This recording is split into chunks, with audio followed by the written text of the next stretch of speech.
I think that's an attitude that continues to perpetuate violence. And it, to me, represents a stick your head in the sand because the problem feels too big and we don't want to be a part of the solution because it's too hard. It's too difficult. It's too, uncomfortable. It requires us to, kind of look in the mirror at all of the ways that, we may be exhibiting behaviors that aren't great. And that change is really difficult.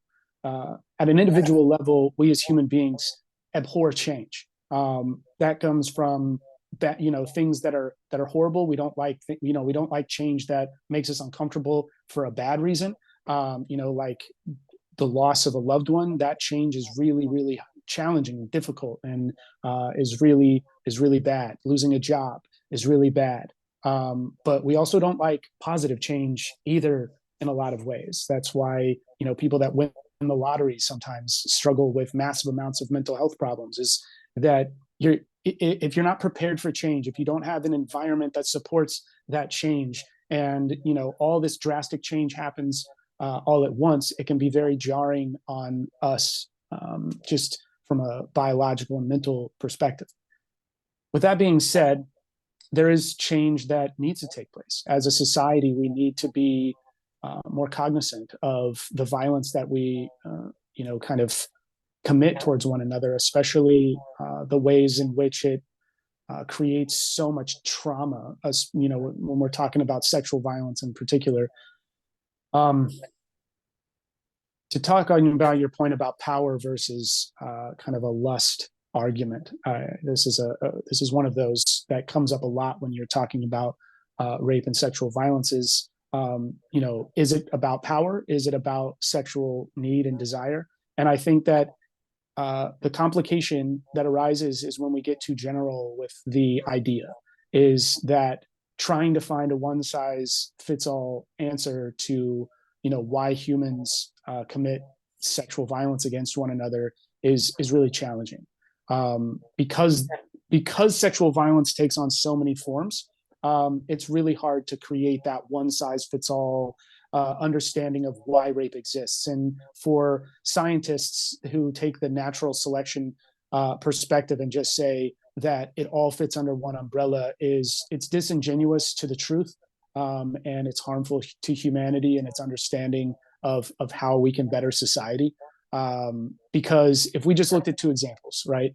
An example of somebody like Harvey Weinstein, we could say that's about power. We could say he used his power and his influence to meet a basic underlying need. Was it always about power? Was it always about the need? Could it have been about both? That question's difficult to just put it in one camp or the other. The same thing when it comes to pedophile priests. Are they committing that because they feel a sense of power over a child? Or is it some sort of sexual gratification? The idea of pedophilia being in the DSM-5, the Diagnostics and Statistics Manual, as being a kind of a sexual disorder that is uncurable, that afflicts 5% of the global population of men. That's not even considering the global population of women who are also afflicted with pedophilia, because that exists as well. It really kind of seems like in that diagnosis that it does tie into somebody's basic sexual needs. It's not always about power. It's about how do you derive pleasure, and how do you derive that basic sexual gratification that Maslow, put on his hierarchy of needs next to food and water. And so I think that, I haven't read the book Natural History of Rape, but the synopsis that you gave in terms of just the theory of it being, and I know that's generalized, and so I can't really speak to exactly their points without having read that book yet, but I'll take that as a lookup, and I will read it so that I can speak to that, because it does seem like a very needed part of the nuance of this conversation, is to really identify the people that are making these kinds of arguments that seem just counterintuitive, that seem like, when you've been a partner to somebody who's experienced this violence, and it affects your life in such a deeply personal way, and you see the pain that it causes so many people, it's impossible to sit here and say that we should just accept it as the natural order of things. And the stories that I've heard, it's impossible for me, the count. I mean, I've heard by now hundreds and hundreds of stories from survivors through the research, all demographics. I mean, we're talking an entire line of women from grandmother, mother, daughter, granddaughter, who've all experienced violence in some way, shape, or form in their life, sexually. And it's impossible for me to look at that and go, oh, it was all about power, when there are, people walking around who have a basic need for sex. They aren't fulfilling that need. They feel a sense of entitlement, and maybe they instill and use their power in order to meet that. But I think that our society is going to have to get real comfortable talking about sex, power dynamics, in order for us to even kind of scratch the surface, to even ask the right questions, to know how to answer that more clearly. But I think that, the premise of do we accept violence that's not productive for society at all. Well, and one thing that I would say is that you almost have to look at the perpetrators as like psychopaths, because to be able to hurt someone and have no empathy at all, and it goes beyond gratification, is more like torture. Yeah, and I would push back a little bit on that idea. I agree with you that there is a subset inside of the perpetrators who, yes, exhibit psychopathic symptoms as well as sociopathic symptoms. But this is where I think the nuance of the conversation has to become varied, and we have to, and in depth, because, the high school student who got drunk at a party and pushed past somebody's boundaries and ended up coercing somebody into sex, and the person experienced that as assault.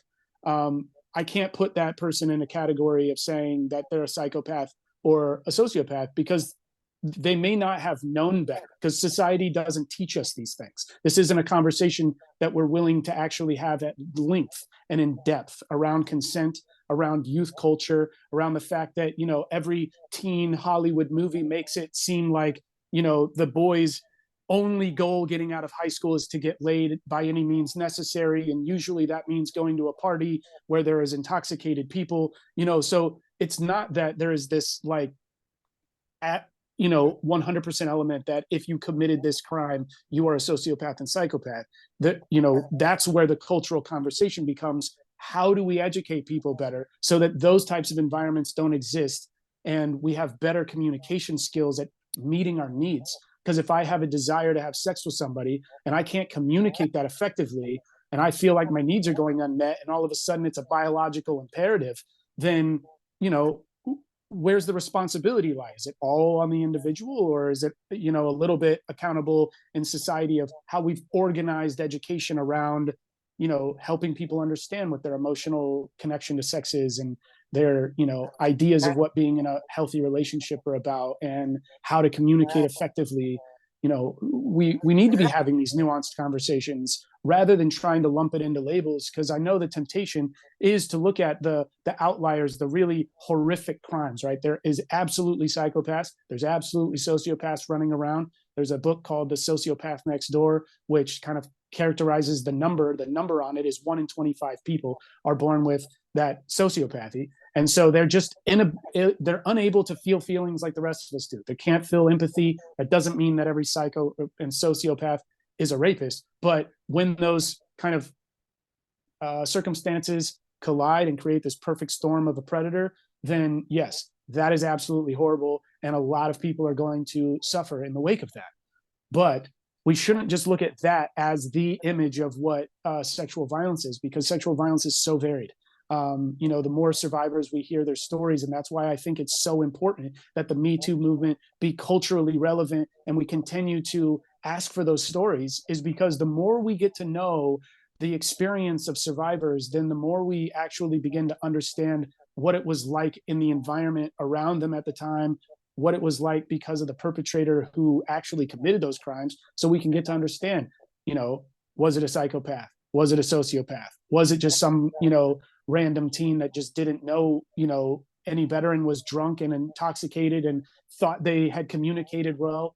Just in the entertainment industry, there's examples of that, right? Harvey Weinstein, Bill Cosby, obvious predators who were like, methodically going about using their power and drugs to, influence the situation to meet their desire in whatever it is. And then you have, situations on the other side where, there's, and it's not other side, it's like a kind of continuum here about like Aziz Ansari's situation, Chris D'Elia's situation, right? Where it was like, there's a lot more nuance there. Were they like predators, or did they just have like these circumstances that were, miscommunications or awkward scenarios? Did they push past boundaries when they, shouldn't have? Was alcohol involved? It's not an excuse, but it really is it's a factor that we need to be able to talk about culturally, to be able to understand where are the points we need to be educating, where are the points that we need to be stepping in as society and saying, hey, let's really identify the role that drugs and alcohol are playing in a lot of this abuse.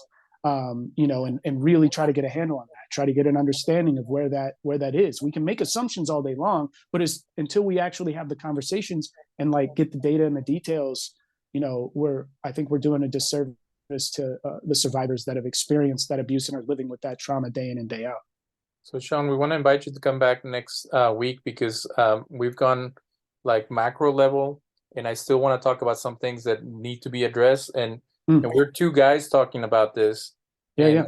I in a way is good. In a way, we're leaving the victims, and I've dealt with male victims through my work, so I know how it if there's shame and fear of being hurt from women who have been abused, the amount of shame that comes with when a man is violated, it's exponential. So, but I want to talk about something in my culture. I grew up in Mexico, and the hero of the stories that we would watch on TV, these movies from the 1930s, it was often a cowboy that would be galloping through the prairie, and he would see a beautiful woman, and he would kidnap her, rape her, and then she would fall in love for him. So I grew up with that. That was like the Marlboro Man of Mexican culture.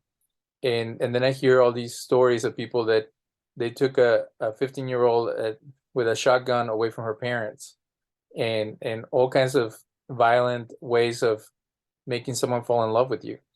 And so when you talk about these nuanced cases and difficulties where it's just a normal person who ends up in a compromising situation, I think what makes it more complicated is the modeling and the idea that men have to be aggressive, and that you don't get anywhere in life if you're passive or if you're kind and sweet, that unless you show strength, and it's usually like brutal force, is that that somehow that is attractive, and that's a go-getter kind of thing.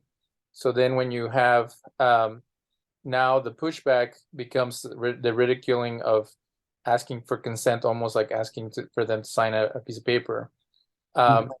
So there's so many levels of cultural like acculturation and the way that people are raised and the models they have, that it's almost, that's where it would seem like an overwhelming thing to try to battle so many different things that permeate the culture.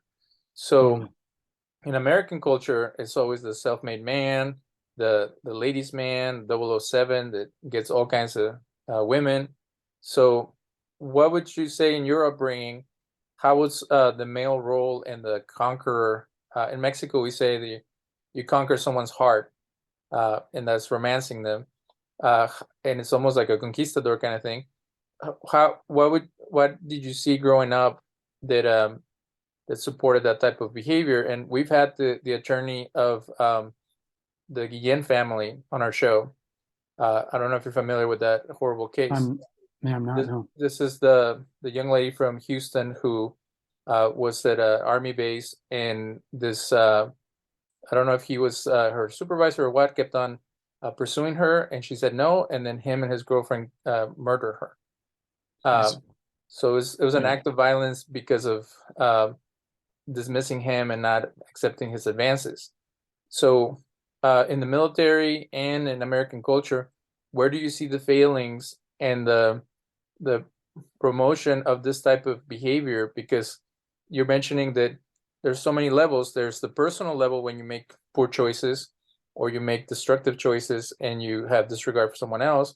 But then there's also the permission and the ability to get away with it and to be to grow up in a culture that tells you that that's the way to go. And if you go against it, then you're weak and you don't have the impetus that the ideal man has. So Yeah. how was your upbringing, and where do you see the failings in this culture? No, I think this is a really this is a good point. I think that culturally, right here in America, we have like the fairy tales that are very, in a lot of ways, problematic when it comes to this type of behavior. There was a skunk cartoon, Pepe Le Pew, who his behavior was pretty problematic in terms of how he always approached the female character that's always trying to get away from him, but he's just constantly pursuing and kind of not ever taking no for an answer. To the fairy tales of like Sleeping Beauty and what that kind of puts into people's heads about, oh well, here's this girl that's asleep and now you have to come over and kiss her while she's asleep. And it's like we're not addressing the problematic behavior from an education standpoint. And when we leave, I would put the failings on the lack of education, more than I would just entertainment alone, because it's the lack of education around the problematic behavior where we couldn't, as like historically, be able to look at it and go, hey, this is all good in terms of the nostalgia of these stories, but here's where that's problematic. This is where we need to address this in terms of like sexual education, in terms of really being able to understand how to communicate your desires effectively when it comes to seeking affection from whoever you're interested in. You have to be able to hear no. You have to be able to put yourself out there, put your desire out there and say, hey, this is something I want. But you also have to accept the fact that that person's an individual and they can say no. Like they might not feel the same way that you do. And that's okay. That's not a mark on you. And it may not be necessarily a no forever. Maybe they're just in a weird place in their life. They don't know you that well. There's a whole lot of variance there that makes that very complicated. But we need to be able to address it through long form conversations, through comprehensive education, through different kinds of scenarios to allow people a little bit to get comfortable with being told no. I think that's something that in our society isn't really preached about a lot. It's not taught a lot, is that you're going to hear no a lot in your life. And some kids grow up in an environment where their parents really don't ever tell them no, and then they get out into the real world and get told no at every corner, and it creates a lot of emotional discomfort because they never really heard it. But it's really valuable in the context of relationships, because of the fact that we are fighting against culture. We're fighting against this idea. In America, we either have the nice guy finishes last and you're a doormat that gets walked on, or you're an alpha male that goes out and gets everything that they want through brute force and a give no fuck attitude.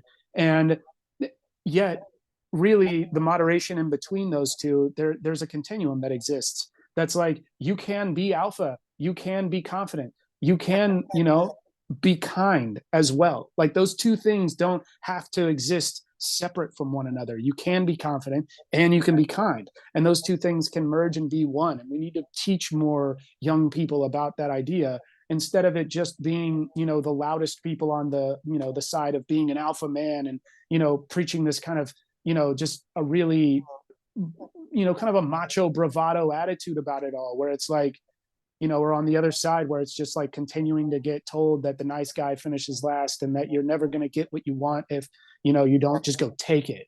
And there's a lot of problematic kind of subtext in that, and we as a society are failing us all by not kind of having those conversations and bringing those nuances to light.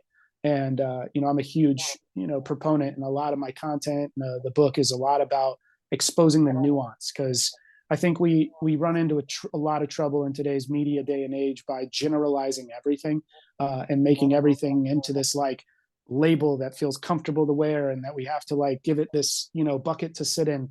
And really, I find the truth in life is really about the nuance of the conversation. if you're afraid to talk to women, you probably just are afraid to hear no. And it comes from an insecurity aspect. And so what you could do is go get told no a lot. Go just innocuously ask people out. Like, it doesn't have to be this big thing. You're making it this gigantic thing. And because everywhere, like you said, James Bond always gets the woman. So you're comparing yourself to this James Bond. And if you're not always getting the woman, then you feel less than. And you don't want to feel less than, because then you feel weak, and then you lose status among the peer group. And it's like, stop making it about that. Start making it about your own personal individual journey, and about recognizing that, hey, practice makes better, right? And so if you go out and you practice, and you're not just some A-list celebrity beautiful model that can just walk into a place and get the attention, you have to work at that. You have to build that as a skill set, and you just have to go and do it more, and approach people in a positive and kind way, rather than having sex constantly on your forefront and focus. And realize that most of the things that you want, you can get through conversation. And that includes sex. In a lot of sex positive cultures that are popping up all over the world, all you have to do is really just go in, be kind, be cool, have conversations, and just let the natural flow of things come. And then it's like, hey, would you like to have sex? And then the answer is either yes or no. And once you're cool with the answer being yes or no, then it's just, now you don't have to feel insecure about it. It's not about you. It's just about, hey, I'm getting better at this game of communication and relationship building. I think that we just, as a society, we could do a lot better of educating people around those concepts, for sure. Shaun, I have three quick questions, and again, we're focusing on the overall issues, and then next time we'll talk specifically about your book. But how common is it for people to be abused? Have you ever seen the data been exploited and used against the victims or the survivors? And the last question is, what is it about the perpetrators and what is the role of pornography and massage parlors and strip clubs and stuff like that, the sexualizing of women, which makes it more permissible for men to be abusive? I know it's a lot to ask in those three questions. That's a lot. Okay, so first of all, the data around sexual abuse is pretty staggering, right? I think one statistic that speaks volumes is the UN Women's Organization has done a study looking at the kind of overall, just looking at women, right, around the world. They've said that their estimates are 750 million women have or will experience sexual violence in their lifetime. So that's a very large number to wrap your head around. And it's kind of one of the reasons that I really felt compelled to write this book and do this material around partners, is because that's 750 million women who have or will experience sexual violence. To me, what that number jumped out was like, if we just conservatively think that each one of those 750 million women will have just one intimate partner in their lifetime, then that's 750 million partners that are out there trying to navigate the world of what it's like to be in an intimate relationship with someone who survived sexual violence. And it's a very challenging experience. And so that's one of the statistics that I felt like really speaks volumes to how bad and pervasive this problem is worldwide. And those statistics can get varied. I think that when it gets used against survivors is in the idea of trying to just belittle somebody's experience, right? Because the ultimate truth around this is that a lot of it is a he said, she said situation in a lot of spaces, right? And that's a generalized colloquialism. It doesn't always have to be a he against a she or whatever. It can be, any person against another person, but it becomes the, one person's word against another one. And we have the power dynamic of, like, let's say, a sitting president against a group of women. Well, one person is really powerful in this situation. So they use that power to discredit all of these women. And, and that happens all over the place in terms of the power dynamics in all of these different situations. And I think that the stats more so the circumstances more than the stats are used against women or survivors in general. Is, did you get a rape kit? Oh, you didn't get a rape kit? Oh, that means that you're not telling the truth, right? So there's this kind of like set criteria of hoops that a survivor must have had to jump through in order for, you know, these pundits to believe the story that they've told.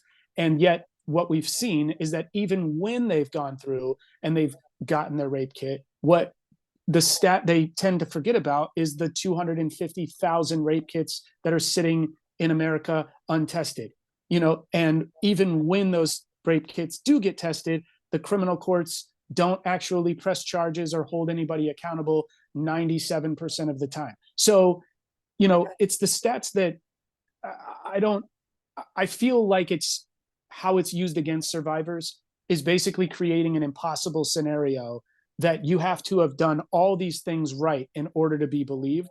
And that's the thing I think that causes a lot of harm is the denial of the experience, the denial of the reality, beyond whether or not they're going to seek justice and get justice in the court of law or even the court of public opinion. It's more so about the denial of their experience that's like incredibly painful and hard to live with, is because it's like being told what happened to you didn't happen to you. And that's, you know, that's tragic. And that's like one of the largest tragedies I see in just how the public reacts to things whenever they come out. Your next question was about the pornography and its pornography role. And the yeah, and I want sexualization to, yeah, of women.